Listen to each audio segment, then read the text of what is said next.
berarti dari level identitasnya udah nggak sesuai. Saya, aduh nggak gue banget deh selling gitu. Nah, itu kan identitinya yang jadi isu.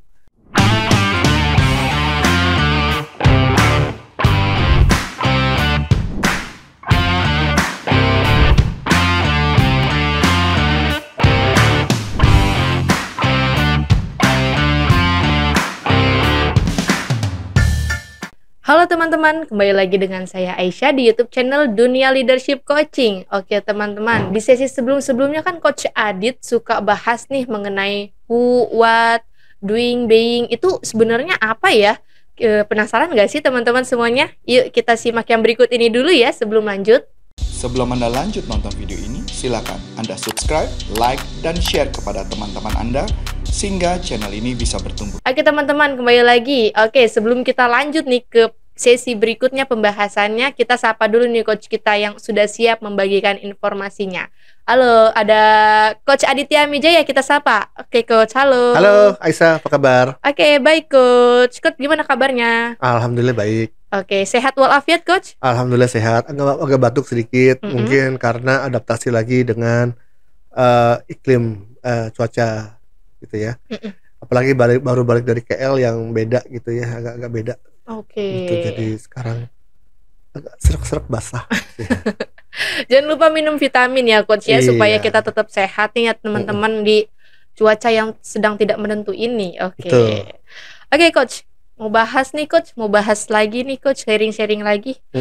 Kan coach suka bilang ya, suka sempat pernah menyebutkan gitu ya beberapa kata yang saya sendiri tuh belum tahu nih, belum paham artinya.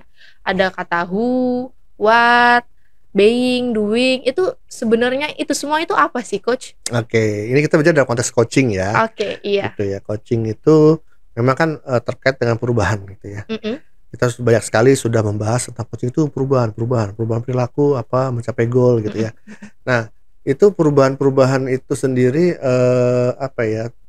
terletak ada dua bentuk gitu ya, secara internal dan eksternal gitu. Perubahan eksternal yang bisa dilihat, yang bisa diobservasi, yang bisa diindra ya. Apa sih perubahan yang bisa diindra dari manusia?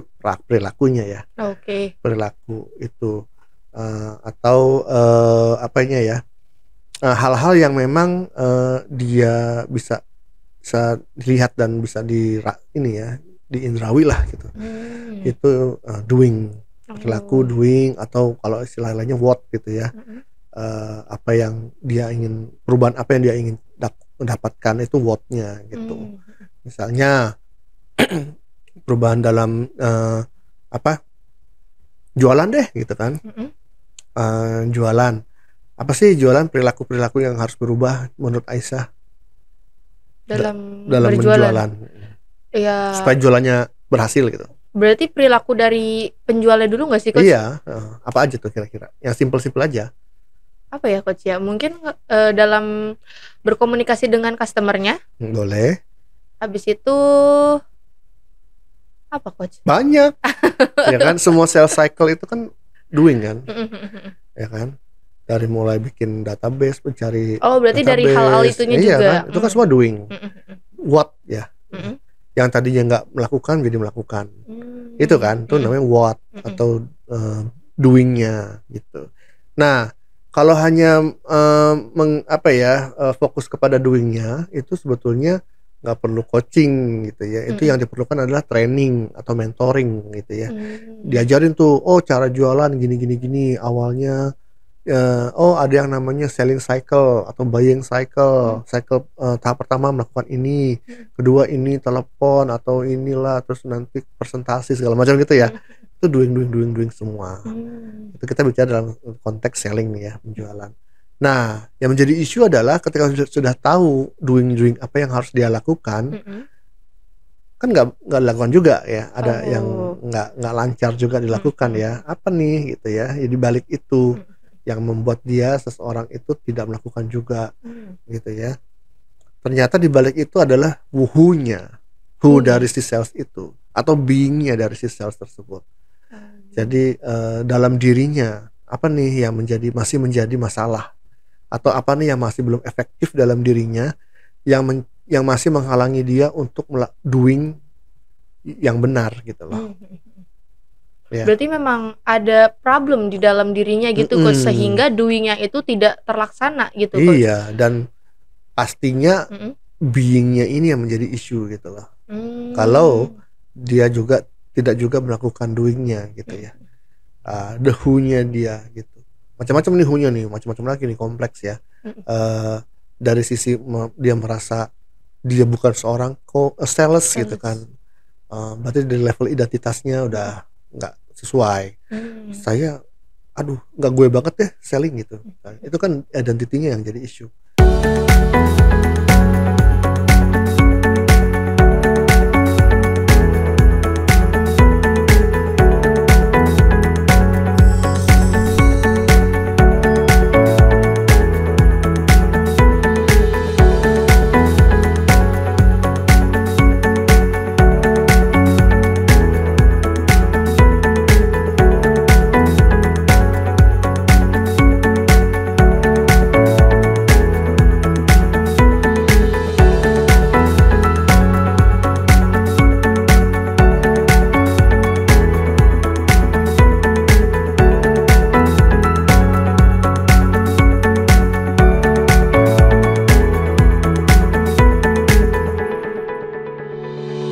Sampai ke beliefnya, keyakinannya, perasaannya tentang selling.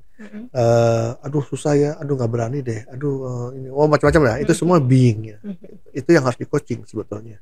Oke, berarti memang seseorang itu memiliki being ya coach ya, bisa pastilah ya being. Oke coach, jadi bagaimana sih coach caranya kita bisa mengetahui nih ada yang bermasalah dari being atau who-nya seseorang itu? Ya gitu ya. Disinilah peran seorang coach untuk melakukan powerful questioning, menggali ya, memprobing ya, hingga mereka menyadari ya, mereka itu klien ya atau dalam hal ini si salesperson yang sedang di coaching tadi menyadari bahwa ternyata ini loh yang sebetulnya menghambat saya gitu loh. Ternyata saya merasa nggak nyaman menjadi seorang sales.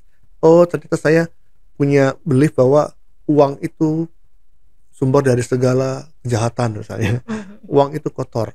Sekarang ternyata saya nggak menganggap penting uang misalnya. Ternyata contoh ya terkait dengan semua selling lah gitu ya. Ternyata saya lebih suka kerja administrasi gitu. Okay. Ya kan. Nah itu semua adalah being-nya atau the who dari seorang tersebut yang akhirnya dia menyadarinya gitu. Jadi dengan powerful questioning, observation, silence, metaphor, yang teknik-teknik coaching tools yang kita bahas di segmen sebelumnya ya gitu. Itu yang membuat dia akhirnya menyadari dulu kondisi dia yang saat ini. Jadi disitulah akhirnya dia apakah memutuskan ini harus diaddress tuh hal-hal tadi itu yang perlu diefektifkan gitu ya. Atau dia ya udahlah nggak usah. ya udah saya kan itu balik lagi ke dia ya gitu. Nah itulah kalau dia memutuskan untuk memang tetap mau bisa berhasil jualan, tentu hal-hal yang tadi itu perlu bukan diperbaikin ya, nggak ada yang salah sih, perlu diselaraskan gitu ya dengan goalnya. Sebelum Anda lanjut nonton video ini, silakan Anda subscribe, like, dan share kepada teman-teman Anda sehingga channel ini bisa bertumbuh. Oke, kalau misalkan dia udah terpaksa gitu ya coach ya menjalankan suatu pekerjaan nih coach nih. Merasa terpaksa itu sendiri pun berarti ada masalah dengan being-nya atau who-nya. Berarti memang seseorang itu harus di coaching. Ya. Kalau misalkan setelah kita melakukan coaching digali-gali gitu, berarti memang itu bukan impian pekerjaannya dia gitu. Bisa apakah jadi seseorang itu harus merubah pekerjaannya dengan pekerjaan yang dia inginkan sebelumnya? Tergantung keputusan dia dong. Balik lagi ke dia. Iya, sebagai seorang coach kita nggak boleh. Ya udah kamu berubah dong, harus begini, harus jadi harus ini ya. Nggak bisa juga dong. Itu kan dunia hidupan dia gitu. Jadi apa yang jadi keputusan kamu sekarang? Ya ketika kamu nyadari bahwa ternyata kamu gak suka selling misalnya gitu. Oke, kalau misalkan keputusan itu diambil berdasarkan nilai positif gitu ya coach ya, positif dalam pekerjaan yang A sama pekerjaan yang perencanaan berikutnya yang B.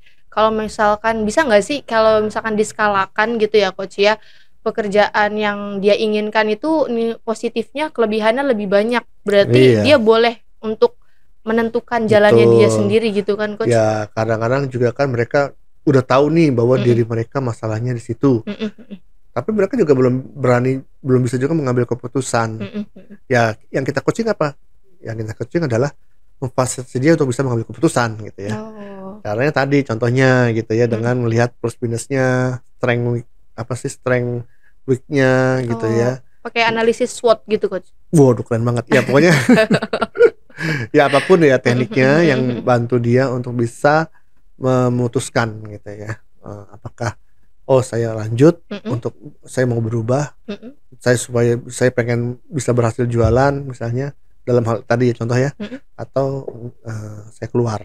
Tentu dengan konsekuensi masing-masing yang perlu dia pertimbangkan dong. Oke Coach, berarti memang kalau seseorang itu mau berubah ya Coach ya, bukan hanya doingnya saja ya Coach ya yang harus diperhatikan, tapi dari beingnya juga ya Coach ya. Iya penting. Itu bahkan kalau menurut saya, kalau dipresentasikan ya 80-20 ya. 80% itu efektivitasnya itu dipengaruhi oleh being yang tepat. 20%-nya baru ke doing-nya gitu. Wah, berarti memang ada presentasinya gitu ya. Ya itu sih saya aja sih perasaan pemikiran saya aja gitu ya, memang segitu. Ya saya belum tahu ada penelitiannya apa enggaknya sih. Mungkin ada ya. Oke Coach. Oke Coach, mungkin itu dulu kali ya Coach ya pembahasan kita pada sesi kali ini. Coach, kalau ada teman-teman mau mengikuti pelatihan dari coaching itu, kita mengadakan gak sih Coach? Ada. Kalau katakan mengadakan, ada pelatihan coaching yang memang sudah diakreditasi oleh ICF 75 jam. Karena ICF itu kan mengharuskan belajar coaching itu minimal 60 jam. Gitu ya, agar bisa menguasai kode etik dan 8 kompetensi dengan baik gitu ya. Nah, silakan buka di www.corporaconsulting.com, cari di sana produk pelatihan coaching kita ya, yang diakreditasi oleh ICF. Silakan baca-baca dan daftar untuk schedule berikutnya. Oke teman-teman, sekian dulu ya pembahasan kita pada sesi kali ini. Semoga informasi yang diberikan dapat menambah wawasan baru bagi teman-teman semua. Nah, kalau teman-teman ada pertanyaan, boleh banget ditulis di kolom komentar supaya bisa menjadi topik pembahasan kita di sesi berikutnya. Jangan lupa untuk like dan subscribe juga ya teman-teman, supaya channel ini bisa terus tumbuh dan berkembang. Saya Aisyah Ramawati. Saya Aditya Mijaya. Sampai jumpa di pertemuan selanjutnya.